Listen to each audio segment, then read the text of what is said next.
Here we go. Step 2. Let's do this one more time. Ready? Okay. Here we go. Doing a snowblower repair. Doesn't even really need maintenance. Thing was built in 2020. I think it probably saw its first use this year, maybe one time in 2020. It was serviced at Brian's in Spotswood in November 2024.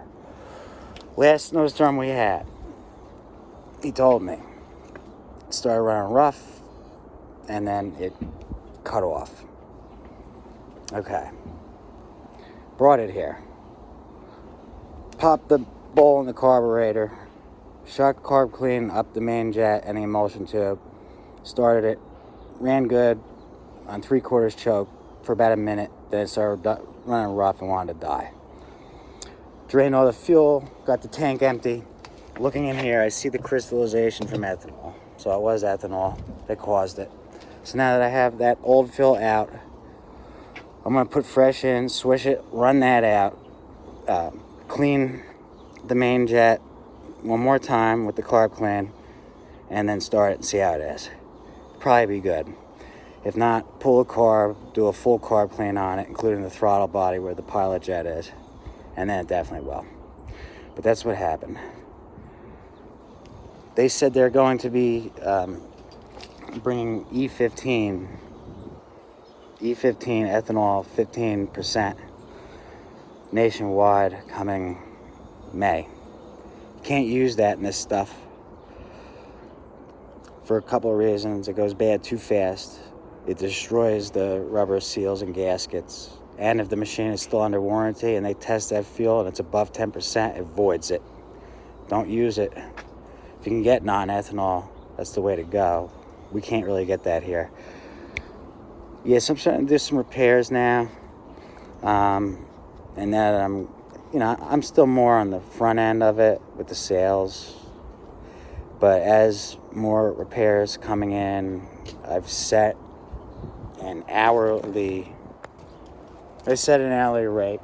It's $100 an hour. Plus a fee for delivery, pickup and delivery.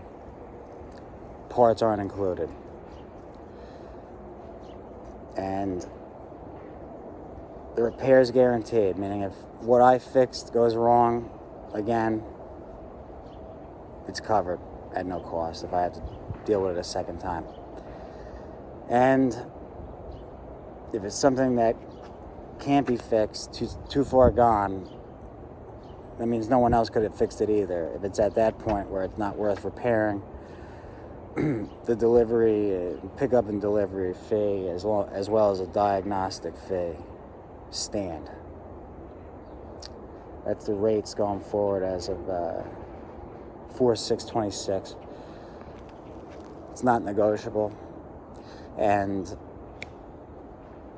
it's subject to change in the future, depending on which direction we go. But yeah, that's what's going on over here with this. Oil's perfect on it. Spark plug's still brand new. It just had shit gas and carburetor was a little bit crystallized with that ethanol. Tires need a little bit of air. Everything else is still perfect on it. Snowblowers don't have air filters. As most people know that live in regions with snowblowers. Snowblowers don't have air filters. But these newer machines with these Chinese-made engines have carburetors that you can't adjust with even finer jets, and they clog even easier. So, and then not having a fuel shut-off makes it real difficult on the homeowner, which they've basically done on purpose. They should have at least built a fuel shut-off valve into it. But this is a lower-end unit, even though it looks nice. So that's the deal with that. And then,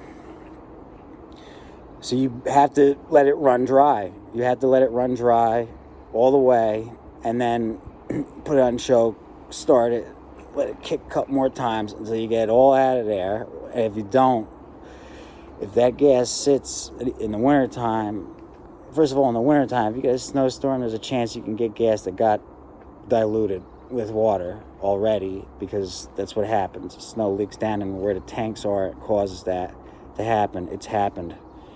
You know, when you get a bad batch of gas and your car runs shitty, that's usually what happened. It got diluted.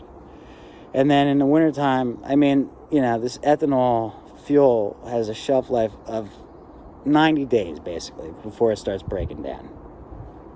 Can be faster depending on different variables, but that's the main thing.